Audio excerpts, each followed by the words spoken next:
2. Small and simple things. What's called for is a more gradual, steady kind of work, the tortoise in Aesop's timeless fable, not the hare. Though spurts of tremendous effort may feel productive and thrilling in the moment, they aren't sustainable and usually leave us drained and disappointed.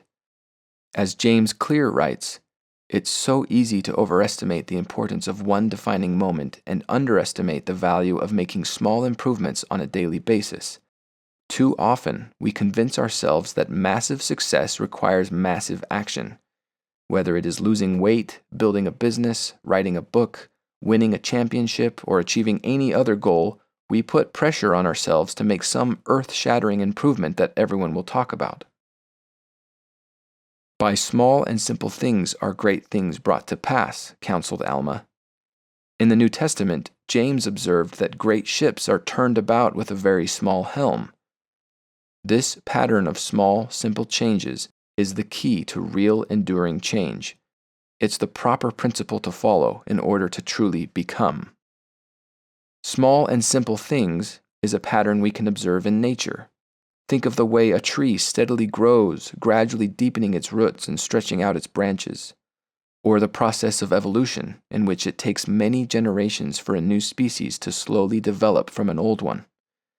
Or the erosion caused by the Colorado River, whose constant flow wears down and carries off an imperceptible amount of rock each day. And yet, over millions of years, it has carved a canyon a mile deep and 18 miles wide. Likewise, tremendous transformation can occur in our lives as we consistently and diligently make tiny changes here and there. Yet this is not usually the mindset we take in society. As mentioned, we've been bewitched by the seductive promises of spurts and shortcuts, while the importance of becoming has been drastically de-emphasized or even completely forgotten. For example, when it comes to our health, we all know the foundation of physical well-being: regular exercise, a balanced diet, a good night's sleep. We all want to feel healthy, yet this simple formula often seems too high a price to pay. By default, we turn to surgery and drugs for the cure to our health problems, rather than making small, simple changes in the lifestyle choices that caused them.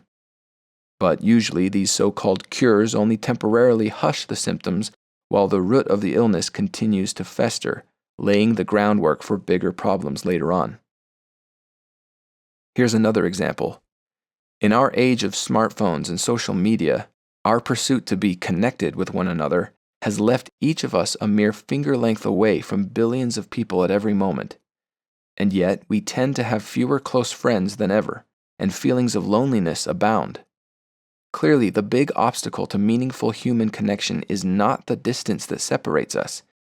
Instead of trying to take digital shortcuts to acceptance and popularity, our time and energy will be better spent in cultivating and deepening relationships with the small group of people who matter most to us. What good are 1 million likes or thousands of friends or followers if we're practically strangers to our own families and closest friends? True connection isn't about numbers. It isn't created with attention-grabbing posts or viral live streams. It can only occur one-on-one.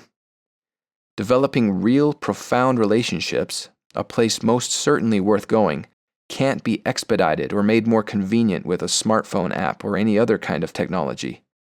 It happens over time through consistently performing small, simple acts of kindness and sacrifice, making and keeping promises, listening intently and seeking to understand another person, sincerely apologizing when you've made a mistake, and ultimately working to become a person capable of greater integrity, empathy, and love. As Ralph Waldo Emerson put it, the only way to have a friend is to be one. Spurts and shortcuts have also invaded the way we view education. On the day-to-day level, the symptoms of this cancer can be seen in students being rewarded for cramming on the eve of a big exam, only to forget it all the next day, or the way textbooks are skimmed just enough to complete assignments. At a broader glance, it's visible in how teenagers are pressured to secure huge loans to attend a prestigious university, usually in exchange for, at best, a vague promise of an increase in their earning potential and maybe a couple of letters to add to the end of their names, as if the great purpose of pursuing truth were merely to hand over an impressive resume at your next job interview. Instead of being a transformative process of awakening and enlightening, what we nowadays call education has been reduced to a mere transaction, to be undergone as quickly and painlessly as possible so we can leave that unpleasant learning phase behind and get on with real life. This is demonstrated plainly by the fact that although the percentage of Americans who graduate from college has increased, the amount of time the average adult spends reading is declining. On the other hand, Charlotte Mason's philosophy of education as an atmosphere, a discipline, a life, perfectly represents the role that becoming ought to play in our schools and throughout our lives. I have likewise attempted to demonstrate in this book that education, in its true sense, must never end. Remember Alexander Pope's declaration that science, that is, knowledge, is endless. We shall not cease from exploration, insisted T.S. Eliot. To imagine that the exploration of such a vast and rich landscape could be adequately completed by spending a few adolescent years at an institution, no matter how old and respectable, is laughable. I could highlight many more similar examples from our modern way of living. The ideology of spurts and shortcuts has crept into practically every area of our society, and it's clear that it isn't working.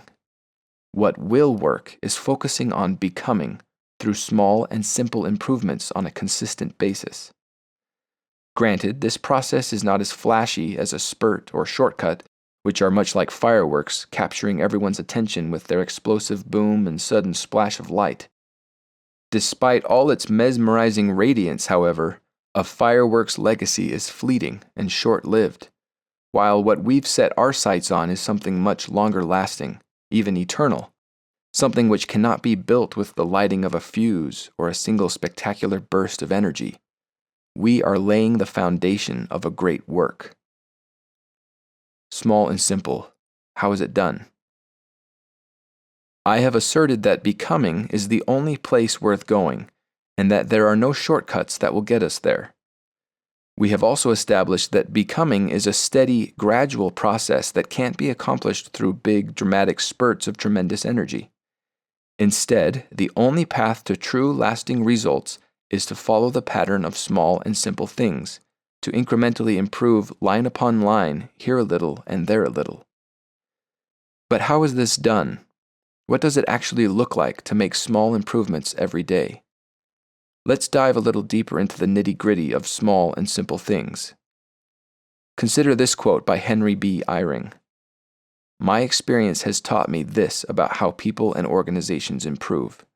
The best place to look is for small changes we could make in things we do often. There is power in steadiness and repetition." Things we do often. Power in steadiness and repetition. What we're talking about here is habits.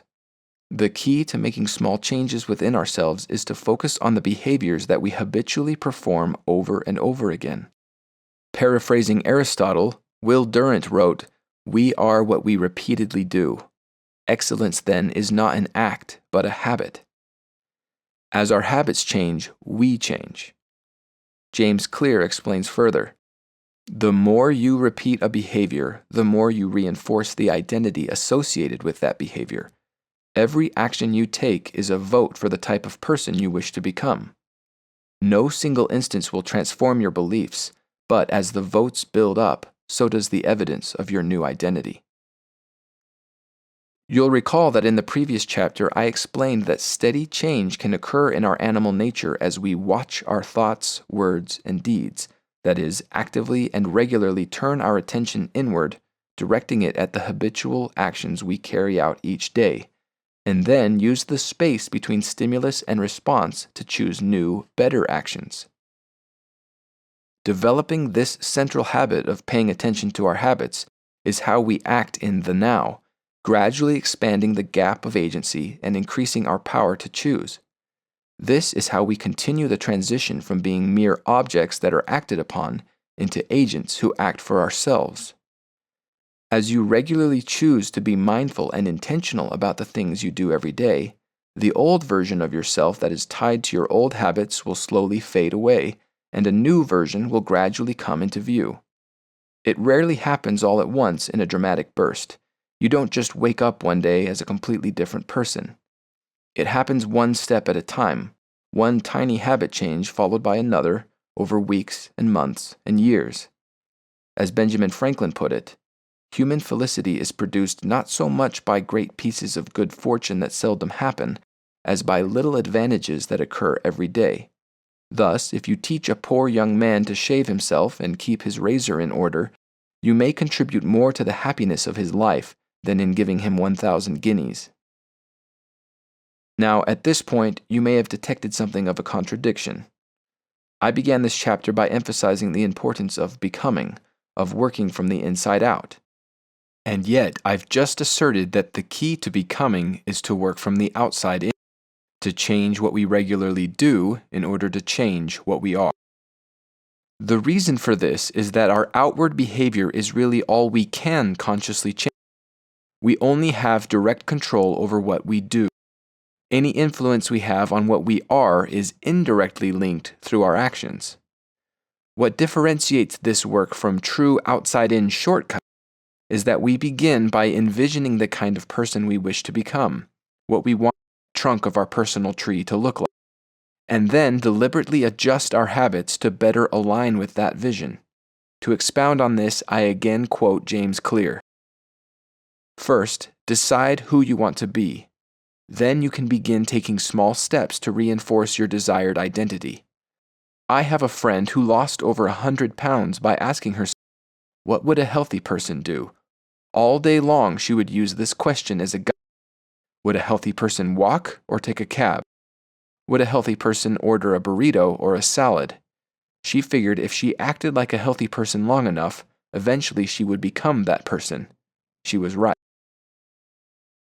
Essentially, of course, what we've been describing is the faith cycle. 1. You choose to believe, even if you can no more than desire to believe, that you can become something more. If you look deep within yourself, you'll find that the beginnings of that future you are already there, a tiny seed planted in your heart, that space granted by God in which you can choose to repent. 2. From that belief will flow congruent actions. You'll begin to notice habits that don't align with your desired identity. As you watch your words, thoughts, and deeds, you'll begin to establish new habits that better reflect your vision and goal. 3. These developing habits will gradually shape your nature, providing increasingly convincing evidence of your potential to become. The invitation, then, is to get clear on the new identity you want to work toward, and then establish 1 or 2 small, simple, sustainable habits that would naturally flow out of that identity. You'd like to be a healthy person? Swap 1 unhealthy lunch item for a fruit or vegetable each day. You want to be a reader? Keep a book on your nightstand and a page before bed every night. You hope to be a more present parent? Set aside 5 minutes every night to talk with your child about their day. Once this new behavior becomes automatic and effortless, you can begin the cycle again, choosing another tiny habit adjustment to implement. Over time, you'll see steady, gradual improvement within yourself and be able to look back and recognize how far you've come. As Hal Elrod has written, who you're becoming is far more important than what you're doing, and yet it is what you're doing determining who you're becoming. A few caveats. In discussing shortcuts, I've tried to give as few specific examples as possible. This is because it's so easy for us to fixate on the specifics and much harder to identify the eternal, universally applicable principles behind those specifics. In reality, when it comes to specific behaviors, what constitutes a shortcut for me may not be a shortcut for you. Prescription medications, surgical procedures, and electronic devices are not inherently shortcuts.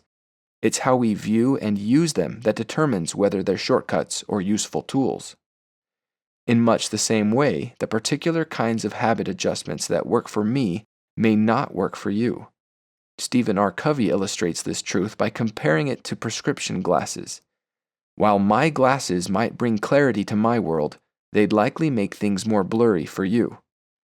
Likewise, adopting behaviors others have recommended without connecting them to deeper, hidden truths amounts to a shortcut in itself and will likely have no lasting impact.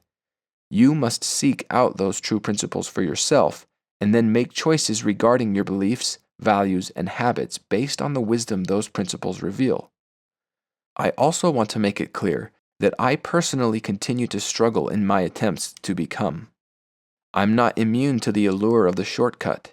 At every phase of life and in every endeavor, new temptations arise, and from time to time I still fall prey to them, imagining I can save myself time and effort. But inevitably, those corners I've cut catch up with me. The feeble foundation I hastily built begins to wobble, and I'm awakened to the need to slow down, to go back and cover the ground I'd neglected. Though such experience can be frustrating and discouraging, I've found that each of these detours has ultimately served to reinforce the irreplaceable value of becoming, fortifying my conviction and fueling a renewed attempt at walking that long, steady, small, and simple path. Finally, it should be acknowledged that there are moments when spurting or taking shortcuts are the only option. If you're being chased by a cougar, slow and steady isn't going to cut it. The last thing on your mind in such a situation is maintaining a sustainable pace. In the same way, if you've just survived a severe heart attack, beginning heavy medication may be your only escape from immediate danger. If your marriage is hanging by a thread, perhaps an exciting, spontaneous getaway can temporarily reignite the embers of passion. Perhaps. But especially in these emergency moments, these shortcuts must never be mistaken for a cure, as if climbing the nearest tree to just out of the cougar's reach is equivalent to finding your way safely out of the woods. Heart meds can't substitute for physical activity and healthy food. While shared adventures can strengthen a relationship, they can't stand in for the foundational building blocks of lasting human connection, the small and simple daily acts of thoughtfulness, sacrifice, communication, and care. In the end, there's just no getting around metanoeo. Becoming is the only place worth going, and no shortcut exists that will get you there.